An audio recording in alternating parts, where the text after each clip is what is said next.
Bonjour et bienvenue dans une énième chronique dédiée à l'animation japonaise. Le but de cette chronique sera de vous faire découvrir des animés de préférence récents et qui ne sont pas forcément attendus du grand public. Alors on va vous présenter ça d'une manière complètement subjective et assumée, mais le but n'est pas d'adjuler un manga que j'ai beaucoup aimé, ou alors de démonter un autre que je trouve complètement pourri.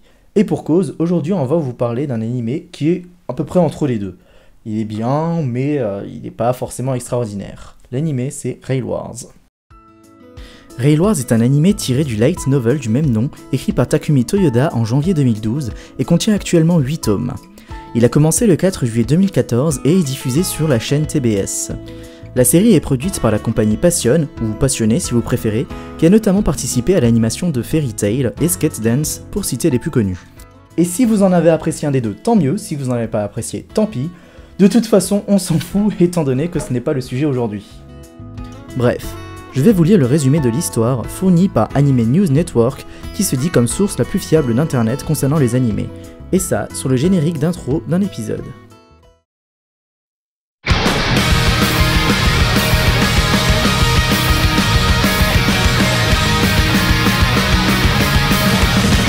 Dans un monde parallèle au nôtre, le système ferroviaire national du Japon est uni sous les illustres chemins de fer nationaux japonais.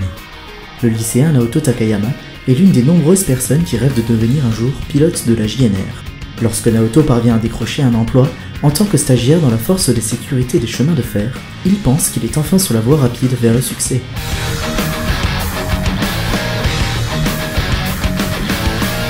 Cependant, les attentes de Naoto sont rapidement déraillées lorsqu'il constate qu'il a du mal à dire qui est le plus fou entre ses collègues ou les criminels qu'il est censé attraper. Mais quand RJ, un groupe obscur avec des motivations sinistres, semble prendre le contrôle de la JNR, c'est à Naoto et sa drôle de bande de remettre les choses sur la bonne voie. Est-ce que Naoto et le reste de son équipe seront en mesure de tirer les freins sur le régime de RJ, ou est-ce que ce sera la fin de la ligne, non seulement pour leur équipe, mais l'ensemble de la JNR? Donc, si on résume bien, il s'agit d'un groupe de stagiaires de 17 ans, avec à la tête un mec qui veut juste conduire des trains. Ce groupe doit s'occuper de la sécurité des gens à la gare, pourquoi pas, mais en même temps, si on reprend la toute dernière phrase du résumé, ce groupe aussi doit s'occuper de terroristes qui cherchent à prendre le contrôle de toute la SNCF japonaise. J'espère qu'à ce tarif-là, en tant que stagiaire, ils seront pas payés que le SMIC. On va donc parler des personnages. En premier lieu, Naoto Takayama. Jeune homme tout à fait normalement constitué et à l'apparence d'un héros très commun à beaucoup d'autres héros de manga, il partage plusieurs valeurs du héros normal, comme faire passer la sécurité des autres avant tout, travailler à fond pour arriver à son but, et c'est le seul à se retrouver dans des situations improbables avec les filles qui l'entourent.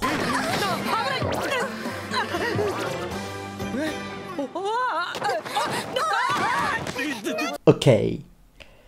Mais en même temps, le premier qui me dit qu'il n'a jamais voulu se retrouver dans ce genre de situation, c'est un menteur. Ensuite, c'est la tsundere du groupe, Aoi Sakurai. Ayant un penchant légèrement suicidaire à vouloir taper sur tous les hommes avec une sale tronche qu'elle voit, elle est la rebelle du groupe, toujours à ne pas suivre les ordres et mettre en danger tout son groupe.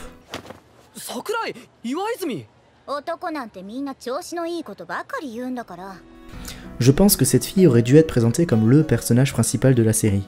Et non pas parce qu'elle est une représentation type d'une tsundere, mais parce que c'est surtout elle qui fait avancer les choses et amène l'action dans l'anime. De plus, si on regarde attentivement les couvertures des light novels sortis jusqu'à présent, on voit que c'est elle qui est dessinée sur plus de la moitié d'entre eux. Mais en même temps, je lui soupçonne d'avoir passé quelques cours chez Naruto avant de venir ici. Super Jumping no Jutsu!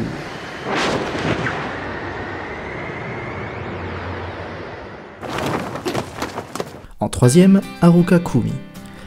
Fille à faible résistance physique, mais dotée d'une mémoire plus grande que celle des autres, elle représente le fantasme du héros et ne pourra pas s'empêcher de rougir dès qu'elle lui parle. Et vice versa.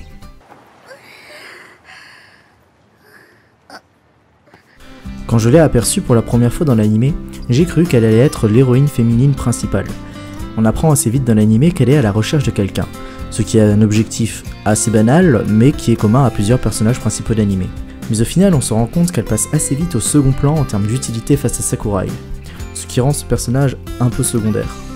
Mais ne vous inquiétez pas, si vous êtes à la recherche de plans assez suggestifs au niveau des filles, elle remplit parfaitement son rôle. Et pour finir, Sho Iwaizumi. C'est un mec. Point. Non, plus sérieusement, ce bonhomme n'est là que pour équilibrer la part fille-garçon dans le groupe de 4. Il passe rapidement pour le type qui n'a pas grand chose dans la tête, et qui n'a que pour seule qualité, celle de combler le manque de Takayama, la force brute. Mais d'un autre côté, je suis aussi content que ce soit un garçon pour la dernière personne du groupe, car si ça avait été une fille, on aurait vite pensé à un harem gravitant autour de Takayama.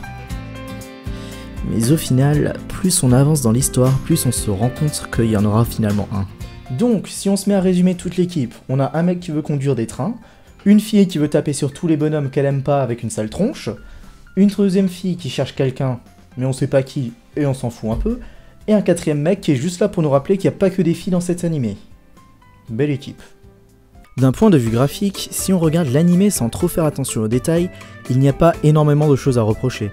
Les décors sont beaux, l'ambiance générale publique est bien représentée, et on voit qu'il y a eu un énorme travail au niveau des différents types de trains qu'on peut retrouver dans la série. Après, côté dessin des personnages, bien qu'ils s'intègrent correctement dans le décor, ça devient assez disparate sur certains plans si on se met à regarder de plus près. J'ai trouvé que les dessins étaient beaucoup plus équilibrés lors des scènes d'action plutôt que sur certains autres plans fixes. De plus, on tombe parfois sur quelques faux raccords qui sont assez flagrants à trouver. Un casque? Pas de casque. Les mains sur les fesses? Pas les mains sur les fesses. Les mains sur les fesses? Pas les mains sur les fesses. Non mais assume mec hein. Et enfin, vous l'aurez certainement compris, mais on se retrouvera assez souvent dans des plans où les formes féminines seront mises en avant. Après tout, ça on pouvait pas vraiment y échapper hein. Donc pour conclure, Rail Wars est un animé qui cherche à faire passer un métier qu'on trouve pas forcément folichon pour un métier qui est badass. Si vous êtes à la recherche d'un animé qui est bien construit avec de bons personnages et une histoire qui vous donne envie de regarder chaque épisode, je vous le recommande pas. Par contre, si vous êtes à la recherche de quelque chose qui vous prend pas trop la tête, avec une animation qui est vraiment correcte et que vous aimez les boobs, vous pouvez y aller, il n'y a pas de problème. Sur ce, si vous avez bien suivi cette chronique, je vous en remercie. Par contre, si vous ne l'avez pas suivi et que vous n'avez pas retenu un pet de ce que j'ai dit, il n'y a pas de problème. Je vous ai préparé un petit trailer qui vient de résumer tout ce que j'ai dit avant. Et sur ce, je vous dis à la prochaine. Et cette casquette est beaucoup trop petite.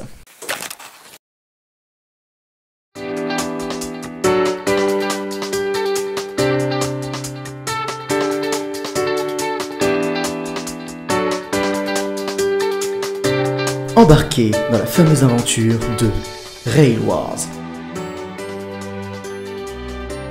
Suivez les péripéties de Naoto Takayama, jeune homme dévoué et passionné à l'idée de garantir la sécurité des gens à la gare.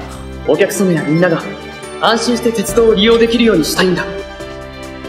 compagnie de ses amis, Aoi Sakurai, la fille qui aime se battre et qui n'aime pas les hommes.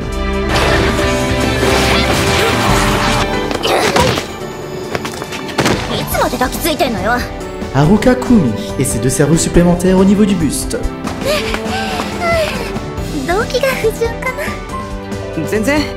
Et Sho Iwaizumi, l'homme avec le gilet jaune.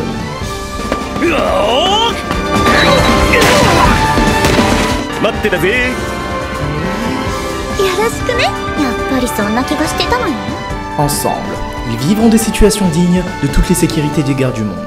Comme les 2 enfants perdus. La dégustation de gâteaux. Le fouillage d'archives. Mais aussi des tâches plus ordinaires, comme la course-poursuite de pickpocket.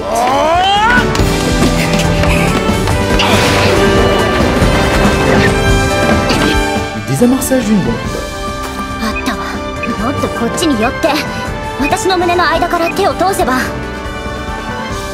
Le sauvetage d'otages.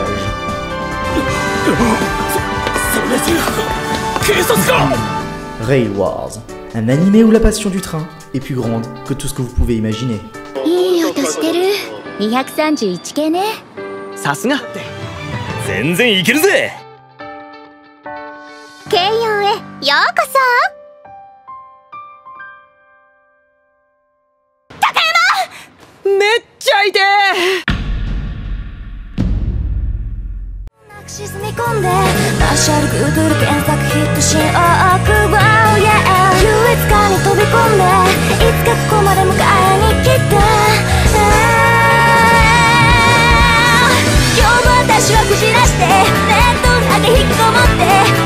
が吹く